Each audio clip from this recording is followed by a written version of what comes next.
গত ক্লাসে আমরা কি করেছিলাম, পরিসর নির্ণয় করা শিখেছিলাম, ঠিক আছে না? পরিসর কিভাবে নির্ণয় করতে হয় আমরা কি করেছিলাম, আমাদের যে উপাত্তগুলো দেওয়া আছে এই উপাত্তগুলোর মধ্যে কি সর্বোচ্চ এটা যেটা উপাত্ত আছে সবথেকে বেশি নাম্বার যেটা সর্বোচ্চ মান যেটা সেটা আমরা খুঁজেছিলাম। আমাদের যে সর্বোচ্চ মান ছিল 62 আর সর্বনিম্ন মান যেটা আছে উপাত্তগুলোর মধ্যে কি আছে? হ্যাঁ 37। তাহলে এই 37 আমি এটা খুঁজে নিয়েছিলাম, কি করেছিলাম, কতগুলি সর্বোচ্চ মান সেগুলো আগে তারপর লিখছিলাম।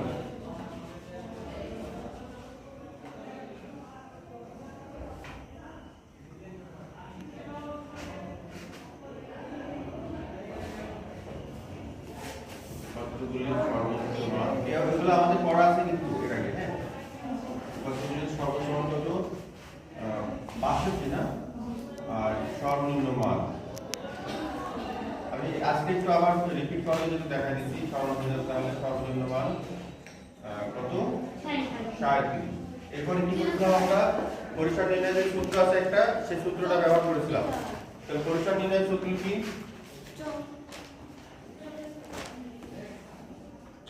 পরিসর নির্ণয়ের সূত্র কি আমরা জানি,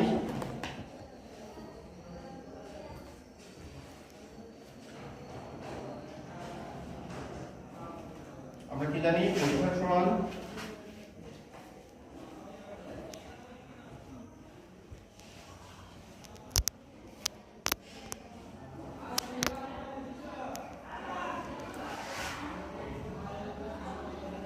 সর্বোচ্চ যে মানটা আছে এখানে সেই মানটা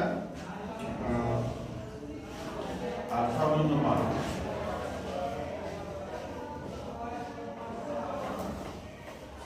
এটা ব্র্যাকেট দিয়ে বিড়ে করেছিলাম প্লাস 1, ঠিক আছে তো?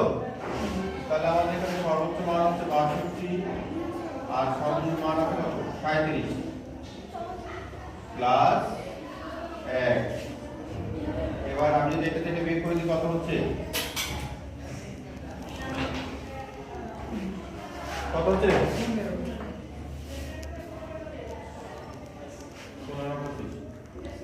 হ্যাঁ কত হচ্ছে? 7 কয় 5 বার অধ্যায় থেকে 4 35 হয় আর 2 দেয়।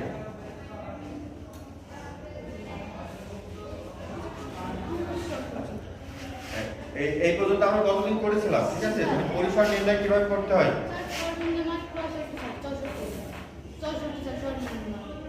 এখানে 64 আছে বন্ধ না কেন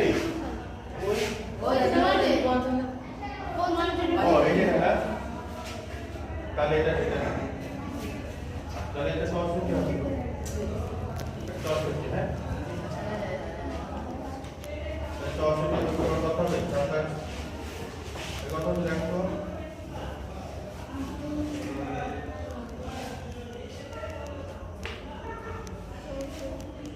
আপনার যোগ কত 1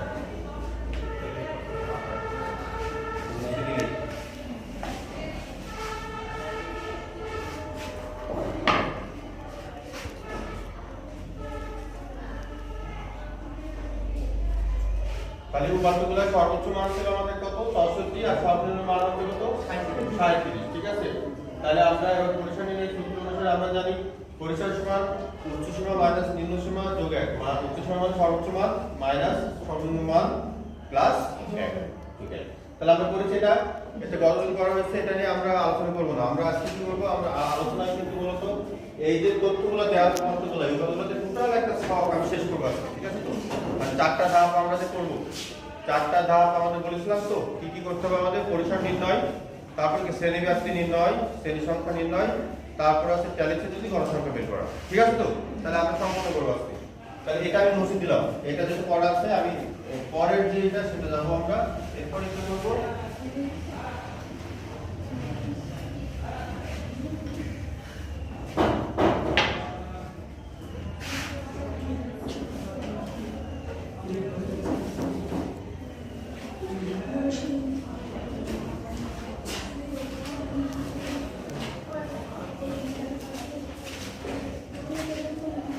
এরপরে সারণী যদি করতে হয় আমরা শ্রেণীর সংখ্যা বের করতে হয়। শ্রেণীর সংখ্যা, শ্রেণী কোনগুলা আমরা যে ছক কাটবো সেই ছকে এরকম ঘর থাকবে না, ঘর থাকবে না, এরকম ঘর থাকবে অনেকগুলা।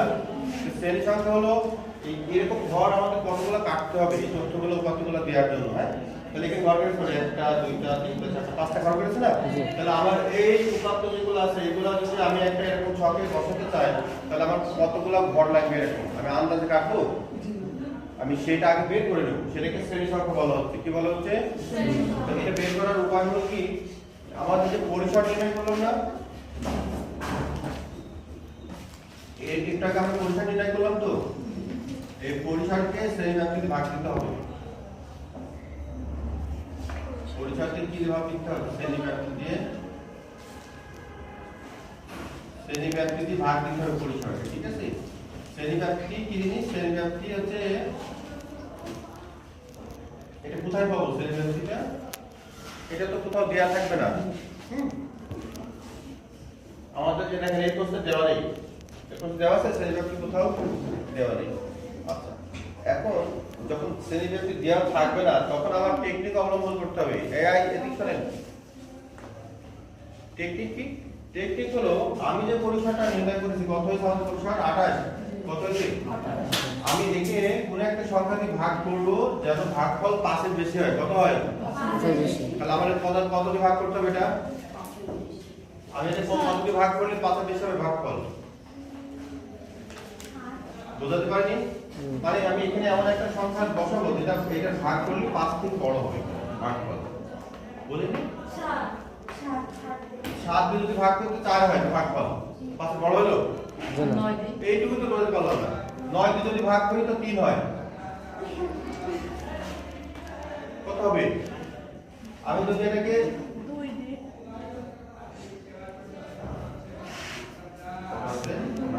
আমি বললাম এটাকে এমন একটা জিনিস ভাগ করব ভাগফল 5 থেকে বেশি হবে। কত থেকে বেশি হবে? 5। এবং 10 থেকে ছোট হবে। কত থেকে? 10। এর মধ্যেই আমি রাখবো, এর বেশি করব না, কারণ আমাকে ঘর কাটতে হবে। 10 টার বেশি ঘর যদি কাটে আমার খাতায় পড়বে না। বুঝলেন তো? আমার মাথায় কত চলে লাগে, আমি যদি এই ঘর 10 টার বেশি কাটি তাহলে আমার খাতা ধরবে না। তাহলে আমি 10টার বেশি রাখবো না। আবার 5টার ছোট যদি রাখি সেই সারণী এতটুকু হবে, এতটুকু হবে, দেখতে খারাপ লাগবে। ঠিক আছে? জি। এইজন্য আমাকে করতে হবে কি 5টার বেশি আর 10টার কম যদি করে সারণীটা দেখতে সুন্দর হবে। সবাই তো সুন্দর জিনিস পছন্দ করে না? তাহলে আমি এখানে যদি 4 দিয়ে ভাগ করি তাহলে কত হবে দেখেন? 4। আচ্ছা, তাহলে আমি আরো একটু বেশি করে দিই। 5 যদি ভাগ করি তাহলে কত হবে? 5 × 25। এই দেখেন দিদি 5 দিয়ে ভাগ করলে তো হচ্ছে 5 এর এখানে 5 দিয়ে বড় হবে। এখানে 30 আছে না, এখানে 10 হবে। 5.5 5 থেকে বেশি হচ্ছে না? জি। 5 যদি ভাগ করি এইটুকু আপনার মাথায় ধরলো না যে আমি 28 কে একটা সংখ্যাতে ভাগ করব যার ভাগফল 5 থেকে বড় হবে। বুঝছেন? এবার আপনি তো বুঝছেন তো? তাহলে এই যেটাকে ভাগ করবো সেটা শ্রেণীব্যাপ্তি ধরতে হবে। কি ধরতে হবে? শ্রেণী। আর যেটা ভাগফল হবে সেটা শ্রেণী সংখ্যা হবে। তারপরে এটা শ্রেণীব্যাপ্তি, আর এই যে ভাগফল যেটা হবে এটা শ্রেণী সংখ্যা হবে। বুঝছেন? তাহলে আমার মূল কথা হলো আমি পরিসরকে এমন একটা সংখ্যা দিয়ে ভাগ করব যার ভাগফল 5 থেকে বড় হয় এবং 10 থেকে ছোট হয়। যদি তাই হয় তাহলে কি হবে? আমার সারণীটা দেখতে সুন্দর হবে। এখন আমি যদি বলি বা আপনারা যদি বলেন যে এরকম যদি আমি তার বেশি করে নিই, ভাগফল যদি 10 এর বেশি হয়, কোনো সমস্যা নেই বলো অঙ্কে। আপনার খাতায় সমস্যা, আপনার খাতার পৃষ্ঠা 2 পৃষ্ঠা লাগবে, একটা অঙ্ক করতে 2 পৃষ্ঠা ছক করতে হবে।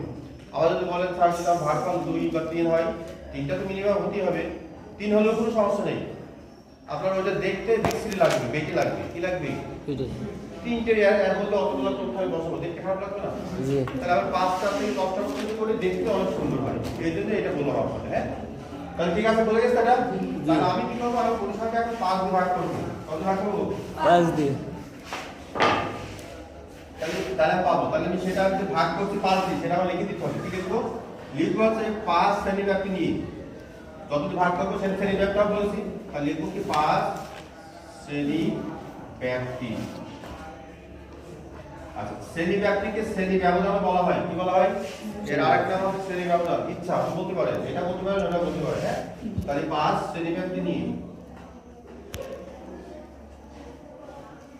শ্রেণী সংখ্যা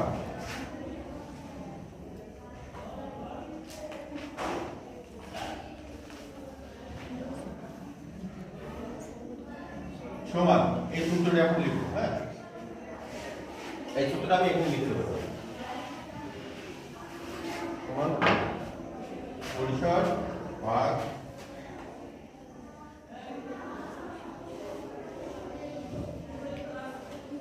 কি জিনিস শ্রেণী ব্যাপ্তি, পরিসর ভাগ কি পরিসর ভাগ শ্রেণী ব্যাপ্তি। তাহলে আমাদের পরিসর ছিল কত 28 আর শ্রেণী ব্যাপ্তি বললাম কত 5।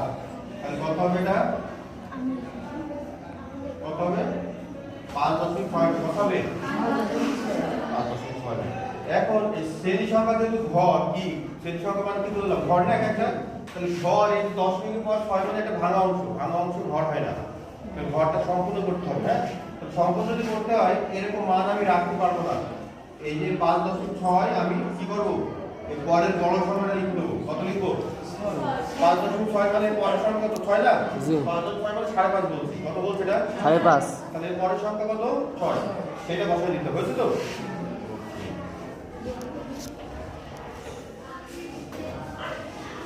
তাহলে আমার শ্রেণী সংখ্যা নির্ণয় করা হয়ে গেছে, এটা হয়ে গেছে। এখন আমাদের যে কাজটা মূল কাজ, এবার এই উপাত্তগুলো সেই ছক আমি কেটে ছক বসাবো। তাহলে ছক আমার কাটতে হবে কয়টা পেলাম, কয়টা কাটবো ছক 6টা ছক কাটবো। 6টা ছকের মধ্যে এরা থাকবে, কারা থাকবে এরা, এই উপাত্তগুলো থাকবে। এখন এই উপাত্তগুলো 6টা ছকের মধ্যে থাকবে। এখন উপাত্তগুলোর নাম লেখার জন্য আমাদের আরেকটা ঘর অতিরিক্ত লাগবে। তাহলে মোট ঘর সংখ্যা হবে কত 7টা। 7টার মধ্যে আমি একটা উপরে নাম লিখবো আর একটাতে বাকি 6টাতে এই সব উপাত্তগুলো থাকবে। ঠিক আছে, তাহলে আমি এখন এটা মুছে দিই, একটু কষ্ট করে দেবো। জি, তাহলে আমরা কি করবো এখন হচ্ছে আমরা দেখলাম মোট ঘর লাগবে 7টা। কয়টা 7টা। 7টা ঘর, 1টা 2টা 3টা 4টা 5টা 6টা 7টা ঘর তৈরি করেছি। 7টা ঘরের মধ্যে আমার সামনে তৈরি করা হলো প্রথম যে ঘরটা, এই ঘরটার নাম বললাম না, নাম লিখতে হবে একটা ঘরে। এই ঘরটার নাম দেবো শ্রেণী, নাম দেবো শ্রেণী ব্যাপ্তি। শ্রেণী দিয়ে দেখবো উপর দিয়ে দিল বুঝতে। 1 নম্বর ঘরটা শ্রেণী ব্যাপ্তি। 1 নম্বর এটা কি এই 1 নম্বর যে কলামটা, এই কলামটা কার শ্রেণী ব্যাপ্তি। এবার 2 নম্বরটা হচ্ছে ট্যালি চিহ্ন, কার এটা, তাহলে আমার সারণী করার জন্য ট্যালি চিহ্ন লাগবে। ট্যালি চিহ্ন হয়েছে। আর শেষ ঘরটা হচ্ছে গণসংখ্যা। শেষ ঘরটা কার গণসংখ্যা মানে কি, মানে কত কয়টা আছে, তাই না? তাহলে আমি এই যে আমি সবটা করেছি সুন্দর করে, সবটা করেছি, তো সমস্যা তো নাই। কি করে করলাম দেখেন। এবার একটা করে নাম লিখেছি আর 1টা 2টা 3টা 4টা 5টা 6টা করে আছে। ওই যে আমরা শ্রেণী ব্যাপ্তি দিয়ে বের করলাম শ্রেণী সংখ্যা।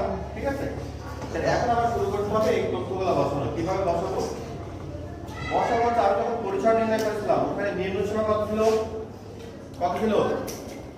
নিম্ন সীমা কত ছিল 37 ছিল। কত ছিল 37। তাহলে আমি যখন এটাতে ঘরগুলো বসাবো নিম্ন সীমা থেকে শুরু করতে হবে কমপক্ষে। আমার অবশ্যই নিম্ন সীমা থেকে এটা শুরু করতে হবে। কোথা থেকে শুরু করতে হবে, আমি 38 থেকে শুরু করতে পারবো না, পারবো না। আমি 37 থেকে কমপক্ষে শুরু করতে হবে। আবার 37 এর কম একটা যদি সুন্দর নাম্বার 35 বা 5 হতে আর 0 হতে এরকম নাম্বার দিয়ে শুরু করলে হবে। তাহলে আমি 35 থেকে যদি শুরু করি 37 ধরা পড়বে না, তাহলে আমার এটা করা যাবে। তাহলে আমি 37 থেকে শুরু করবো, আবার অত দরকার নেই। তাহলে আমি 37 থেকে শুরু করবো। কোথা থেকে শুরু করবো 37 হয়েছে। কোথায় পেয়েছে এটা, ওই পরিসর করেছি নিম্ন সীমা যে ছিল সেখান থেকে। এরপরে আমি শ্রেণী ব্যাপ্তি কত ধরেছিলাম, শ্রেণী ব্যাপ্তি কত ধরেছিলাম 5 দিয়ে ভাগ করলাম। শ্রেণী ব্যাপ্তি কত ধরলাম এই 5।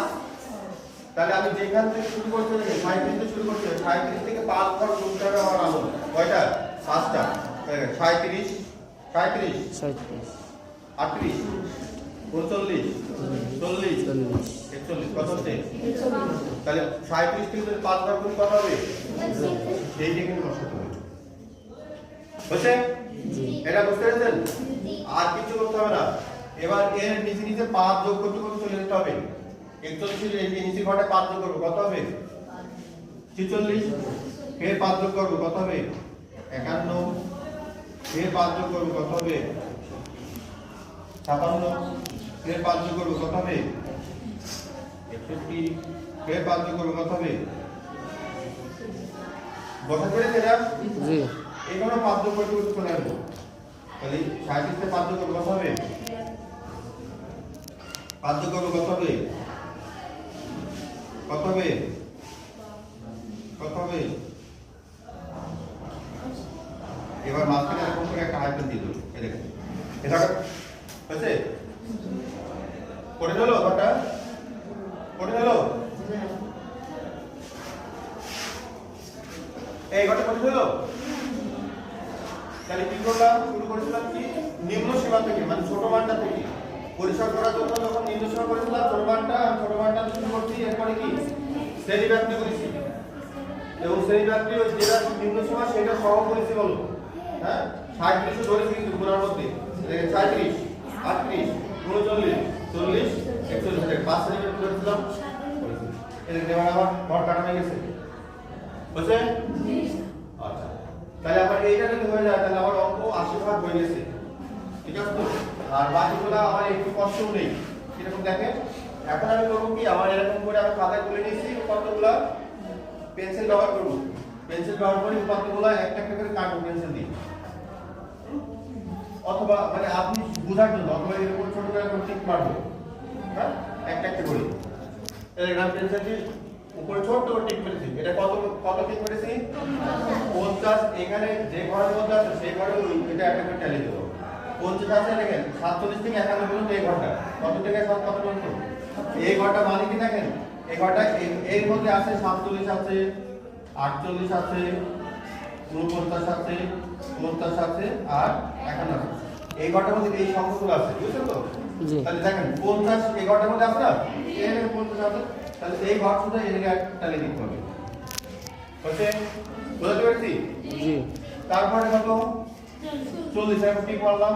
আর 40 বলে দেখেন 37 থেকে 41 মানে এর মধ্যে 40 আছে, এখানে একটা টিক দেব। তারপরে কত? 58 যেটা আছে এই দেখেন 56 থেকে 61 এখানে আছে, একটা টিক দেব। তারপরে কত? 45 এখানে আছে। এবার আমি দ্রুত করে গেলাম, আর বললাম না। 55 কোথায় আছে? এখানে আছে। তারপরে কত? 48 এখানে আছে। তারপরে কত? 52 এখানে আছে। তারপরে কত? 60 এখানে আছে। তারপরে 42 এখানে আছে। 55 এখানে আছে। 45 এর এনে করে আছে। 62 এর এনে করতে নিচে করতে আছে। 62 61 এর এনে করতে আছে। তারপরে কতটা? 57 এর করতে আছে। তারপরে এটা 58 এই দেখেন 4 নম্বর ঘরের পর আমার দাগ দিতে হবে আড়াআড়ি। তার মানে এটা আমার 5টা কমপ্লিট হলো। কয়টা কমপ্লিট হলো? আমি সহজে করতে পারি। তাহলে 58 হয়ে গেছে না? এবার 61 আছে। তারপরে 42 আছে। 43 নম্বর আছে। এবার আছে 50 নম্বর আছে। 44 এবার আছে। 37 এবার আছে। 57 এবার আছে। 43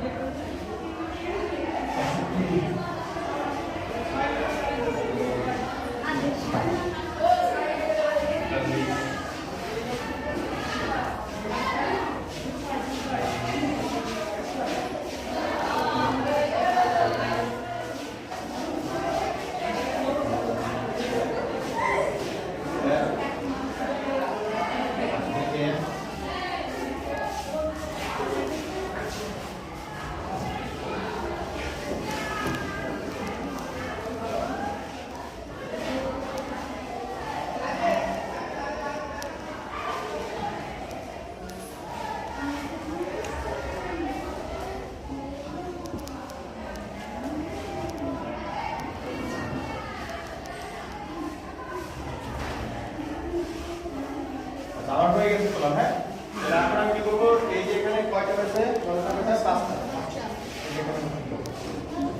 এখানে কয়টা আছে, 5 আর 1 5 করা। এই কয়টা আছে, এই দেখুন এই কয়টা আছে, 5টা আর 1টা। এটা 5টা আর 5টা কয়টা, এই কয়টা বুঝছে? তাহলে আমার কত হয়ে গেছে। এখন আমি এটা যোগ করে দেখি, যোগ করে আমি সেটা নিচে n সমান লিখে দেবো। n মানে হচ্ছে গণসংখ্যা, n মানে কি গণসংখ্যা। তাহলে যোগ করে লিখে 10, এরকম 10 20 কত হলো, আর এই 5 আর এই 5 10 30, আর এই 6 আর এই 10 কত হলো মোট 40। আর আমি 40টা উপাত্তের একটা সারণী আমি রেডি করে দিয়েছি, ঠিক আছে? হ্যাঁ, দেখেছেন তো? তাহলে এরকম করে যদি করেন খুব সহজে সারণী তৈরি করতে পারবো। কোনো সমস্যা? আচ্ছা, তাহলে আমরা কি করবো এখন, আমরা হচ্ছে বাড়িতে এই যে অঙ্কটা আছে আমাদের সেটা নিজেরা তুলে আমরা এরকম করে চেষ্টা করবো, যদি 4টা ধাপ দিয়ে আমাদের সারণী তৈরি কমপ্লিট, ঠিক আছে তো? আসসালামু আলাইকুম।